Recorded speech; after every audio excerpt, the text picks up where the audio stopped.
नमस्ते। आज के इस विशेष विश्लेषण में हम सीधे रामायण के उस चरम बिंदु पर चलते हैं जहां सब कुछ दांव पर लगा था।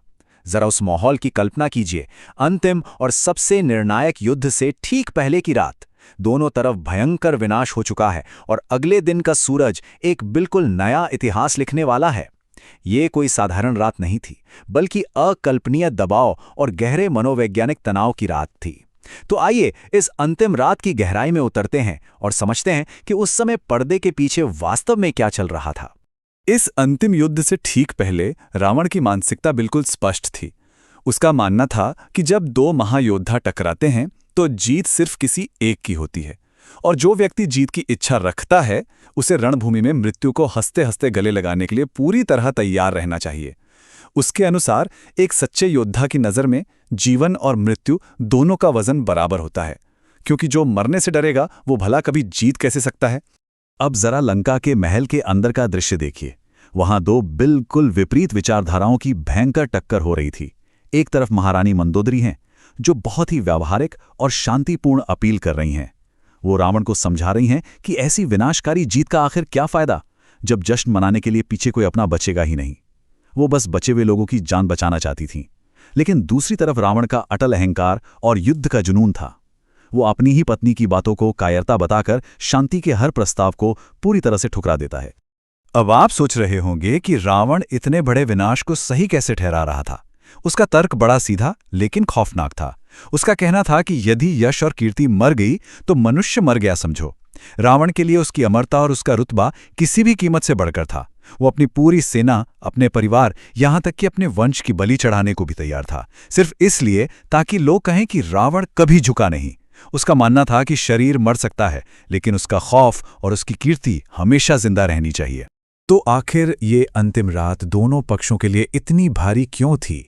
यही रात अंतिम, यही रात भारी, ये महज एक गीत की पंक्ति नहीं है, बल्कि ये उस भयानक मनोवैज्ञानिक बोझ को दर्शाती है जो राम और रावण दोनों के शिविरों में साफ महसूस किया जा रहा था। ये वो मोड़ था जहां से पीछे मुड़ने का कोई रास्ता नहीं था। तनाव इतना ज्यादा था कि मानो हवा भी भारी हो गई हो। उधर भगवान राम के शिविर में भयंकर सतर्कता का माहौल था। दोनों तरफ अनगिनत योद्धा मारे जा चुके थे। रावण 2 बार बेहोश होने के बावजूद अब एक ऐसे घायल शेर की तरह लड़ रहा था जिसके पास खोने के लिए कुछ नहीं बचा था। और सबसे बड़ी चिंता क्या थी? रात के अंधेरे में मायावी हमलों का डर। जांबुवान और बाकी सेनापतियों को अच्छी तरह पता था कि एक हताश दुश्मन युद्ध के सारे नियम तोड़कर रात में भी हमला कर सकता है, इसलिए पूरी सेना को पल पल चौकन्ना रहना था। और यहीं पे रावण के चरित्र का एक बहुत ही अजीब लेकिन दिलचस्प पहलू सामने आता है। रावण भगवान शिव का परम भक्त है। वो शिव के सामने बेझिझक मान लेता है कि उसका ये सारा अहंकार उन्हीं ईश्वरीय शक्तियों के कारण है जो उसे कठोर तपस्या से मिली हैं। लेकिन हैरान करने वाली बात यह है कि ये सब जानने के बावजूद वो अपनी जिद छोड़ने को बिल्कुल तैयार नहीं है। वो साफ कहता है कि वो अपने अहंकार का दंड भी पूरी खुशी और गर्व के साथ भुगतने को तैयार है, पर झुकेगा नहीं। और अब आती है रावण की सबसे चतुर कूटनीति, जिसे सुनकर आप भी हैरान रह जाएंगे। जब मंदोदरी उसे समझाती हैं कि राम कोई साधारण इंसान नहीं बल्कि स्वयं नारायण हैं, तो रावण पलटकर कहता है कि यदि वो नारायण हैं तो भी जीत रावण की ही है, क्योंकि स्वयं भगवान को उसे मारने के लिए धरती पर आना पड़ा। रावण की सोच थी कि भगवान के हाथों मरने से उसे हमेशा के लिए शाश्वत गौरव मिल जाएगा, यानी उसने अपनी हार में भी अपनी अमरता का रास्ता खोज लिया था। लेकिन जब अगले दिन रणभूमि में ये दोनों महायोद्धा आमने सामने आते हैं तो वहां एक बहुत बड़ा भौतिक असंतुलन साफ दिखाई देता है। जरा दृश्य की कल्पना कीजिए। भगवान राम नंगे पांव धरती पर खड़े होकर युद्ध कर रहे हैं, जबकि रावण एक विशाल, अजेय और अस्त्र शस्त्रों से लदे रथ पर सवार है। ब्रह्मा और महादेव की शक्तियों से लैस रावण रणभूमि में त्राही त्राही मचा रहा था। ये गैर बराबरी इतनी ज्यादा थी कि इसे देखकर देवलोक में भी देवताओं की चिंताएं बढ़ गईं। इसी असंतुलन को ठीक करने के लिए सीधा स्वर्ग से हस्तक्षेप होता है। भगवान ब्रह्मा के निर्देश पर देवराज इंद्र अपना सर्वोच्च स्वर्ण रथ और अपने सबसे कुशल सारथी मातली को भगवान राम की सहायता के लिए युद्ध भूमि में भेजते हैं। देवताओं ने यह तय कर लिया था कि रावण के इस मायावी और भयंकर युद्ध का सामना करने के लिए राम को भी एक अलौकिक रथ की आवश्यकता है। लेकिन रुकिए, जब यह दिव्य रथ रणभूमि में अचानक प्रकट हुआ तो क्या सबने तुरंत इस पर विश्वास कर लिया? बिल्कुल नहीं।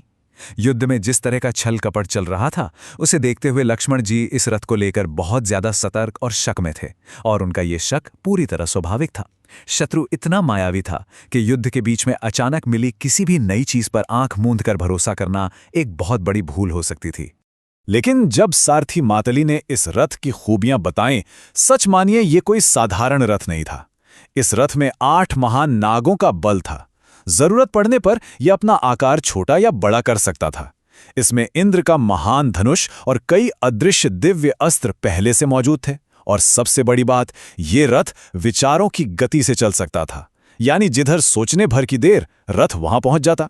इस एक रथ में पलक झपकते ही युद्ध का पूरा पासा पलट कर रख दिया था। पर यहां भगवान राम की प्रतिक्रिया देखिए, जो उन्हें वास्तव में मर्यादा पुरुषोत्तम बनाती है। वे सीधे उछलकर रथ पर नहीं चढ़ते। वे पहले मातली की पूरी बात ध्यान से सुनते हैं, सत्यता की परख करते हैं, और फिर अत्यंत विनम्रता के साथ उस रथ की परिक्रमा करते हैं। पितामह ब्रह्मा और सभी देवताओं को हाथ जोड़कर प्रणाम करने के बाद ही वे इस सहायता को स्वीकार करते हैं। यही वो पल है जो राम की अथाह विनम्रता और रावण के बेगाम अहंकार के बीच का सबसे बड़ा अंतर स्पष्ट कर देता है। उधर रावण का क्या रिएक्शन था? जैसे ही उसने रणभूमि में उस चमकते हुए स्वर्ण रथ को देखा, वो तुरंत पहचान गया। उसने अपने सेनापति से कहा, ये इंद्र का रथ है। उसे अब ये पूरी तरह से एहसास हो गया था कि सिर्फ एक राम नहीं, बल्कि ब्रह्मांड की सारी दैवी शक्तियां, सारे देवता अब खुलकर उसके खिलाफ एकजुट हो चुके हैं। तो इस पूरे विश्लेषण के बाद एक बहुत ही गहरा सवाल उठता है, क्या ये लड़ाई, ये वैचारिक विजय इंद्र के रथ के आने से बहुत पहले ही तय नहीं हो गई थी?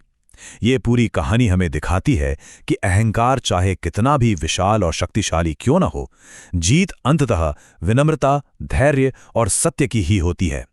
रावण का असली पतन हथियारों की कमी से नहीं, बल्कि उसके खुद के अहंकार से हुआ था। सच्ची शक्ति अंततः अस्त्रों में होती है या हमारे श्रेष्ठ विचारों में? इस पर जरूर विचार कीजिएगा। आज के इस विश्लेषण में हमारे साथ जुड़ने के लिए आपका बहुत बहुत धन्यवाद।